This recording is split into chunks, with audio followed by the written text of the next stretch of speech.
Hello, I'm Simon Whistler. You're watching Today I Found Out, and in the video today we're answering a viewer question because Ron17 asks, how do they decide who gets to guard the tomb of the unknown soldier? Since 1937, the Tomb of the Unknowns has famously never once been left unattended, with there always being at least one guard present to keep vigil. The highly coveted position of Tomb Sentinel is only meted out to truly exceptional soldiers, all of whom must prove their dedication and mettle through a series of grueling and somewhat unusual tests. For starters, to even be considered for the position of Sentinel, a given soldier must be a member of the 3rd US Infantry Regiment, who are colloquially known, and rather aptly known, as the Old Guard, due to being the oldest currently serving unit in the US military, with the unit's history stretching all the way back to 1784. Because the Old Guard is tasked with the solemn duty of handling some of the most sensitive and delicate obligations that the army has to attend to, such as welcoming foreign dignitaries to the country and escorting the coffins of fallen soldiers during military funerals, it is invariably only the best and brightest recruits that are brought into it. Along with possessing a flawless record, any soldier hoping to be recruited by the Old Guard must be in excellent physical condition, be in the top percentile of military aptitude tests, and possess a number of intangible traits that the military doesn't even bother to define in any source that we could find. On top of this, soldiers must also have proportionate weight and build to their height, limiting the post to only the very finest physical specimens that the army has to offer. This is because the members of the Old Guard, in many of their ceremonial duties, are supposed to represent the entire army to the outside world.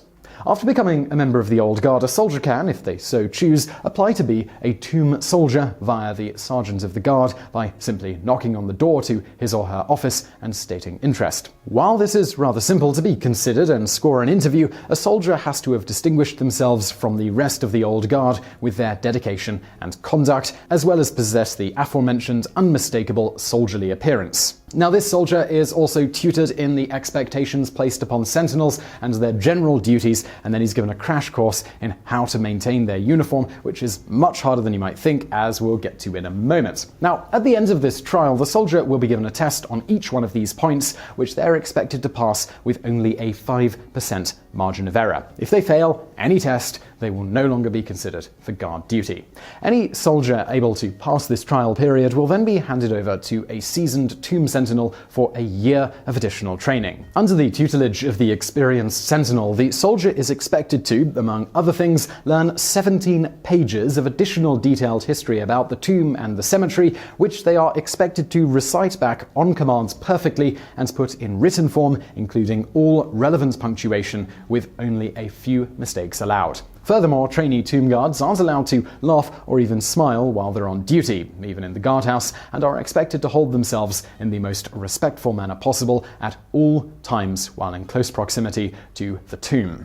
According to an interview Sentinel Andrew Selger gave to the Washington Post, during their training period, trainees are also told that they're not allowed to acknowledge the existence of furniture while on duty, even if that means walking straight through a chair. This is of course used as a way to get trainees used to ignoring the pain of fatigue, as well as outside influences, while remaining stoic in most every situation. Alright, so now let's move on to those uniforms. The basic uniform of a Tomb Sentinel consists of a heavy wool uniform that weighs in excess of 10 pounds on its own. Further, they have to carry a M14 rifle outfitted with a custom stock, heavy boots with metal inserts to assist in making that signature click sound everybody loves so much, and a host of smaller adornments like belts, holsters, and a pair of sunglasses to help shield a guard's eyes from the glare. It's noted that trainee guards will sometimes spend in excess of 10 to 12 hours per day just cleaning and preparing their uniform to get it to the exacting standards of their superiors, who themselves can spend as much as 6 to 8 hours cleaning and pressing their own uniforms despite their extensive experience in the task.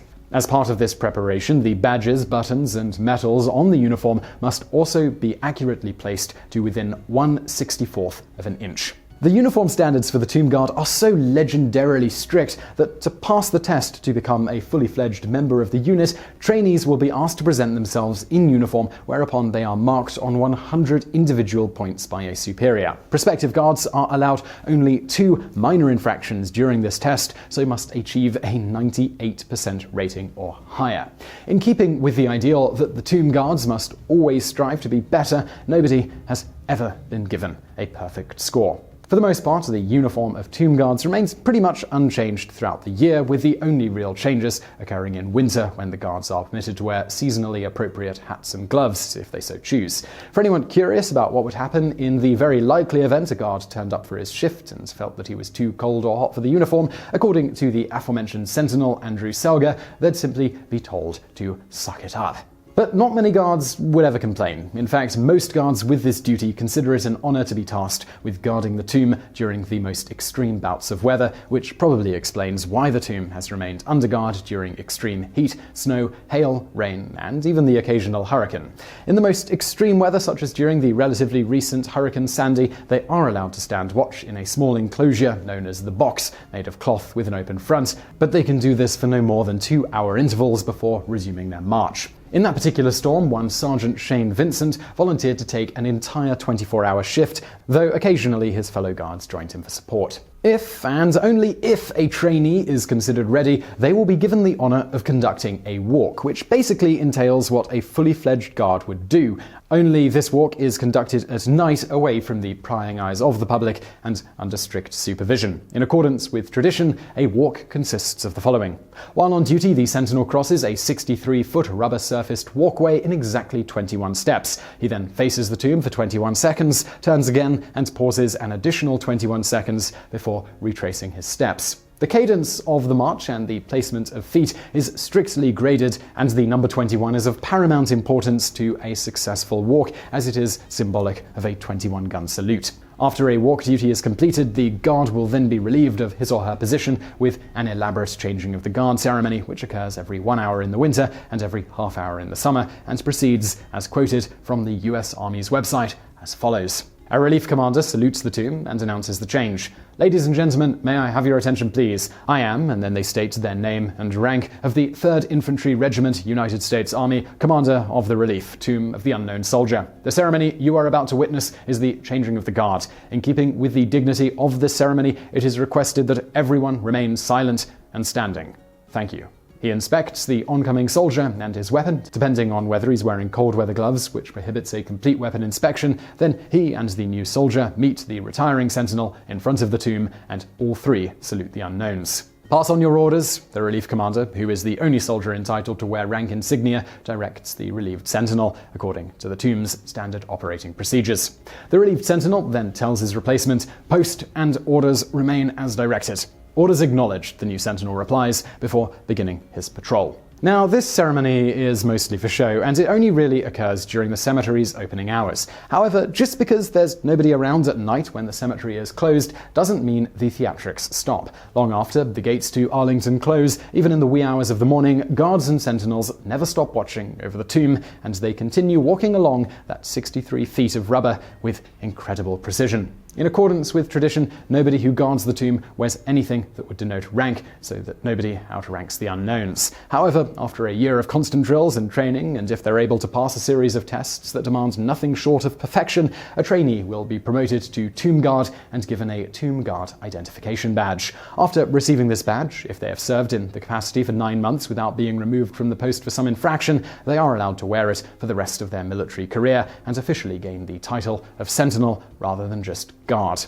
However, if they ever stop achieving the rigorous standards set for one of these guards, they may be removed from this duty. The testing in this way never stops, nor does the training, both for this ceremonial duty and keeping up with actual combat and tactical training, which generally takes place in their off time. You see, the old guard isn't just in charge of these ceremonial posts, but also charged with protecting Washington, D.C. and being the official escort of the president. And now for a bonus fact. Though sentinels and guards are almost entirely silent during walks, they are permitted to momentarily abstain from their duties to confront members of the public that they believe are acting in a disrespectful manner, or anyone who attempts to approach the tomb. However, as one guard noted, people dropping water bottles or the like that roll towards the tomb, with the person often scrambling to get it and then return behind the line, is a regular occurrence, and if seemingly accidental, the guard is likely to ignore it. So I really hope you enjoyed that video. Don't forget to subscribe to this channel for brand new videos every day of the week. Also, I've got another channel, it's called Biographics. It's biographies of notable people from the present day as well as history, from Elon Musk to Osama bin Laden. Check it out through the icon on the screen now, but if you want to watch something else right now, why not check out another Today I Found Out video or a Biographics video over there on the right. And as always, thank you for watching.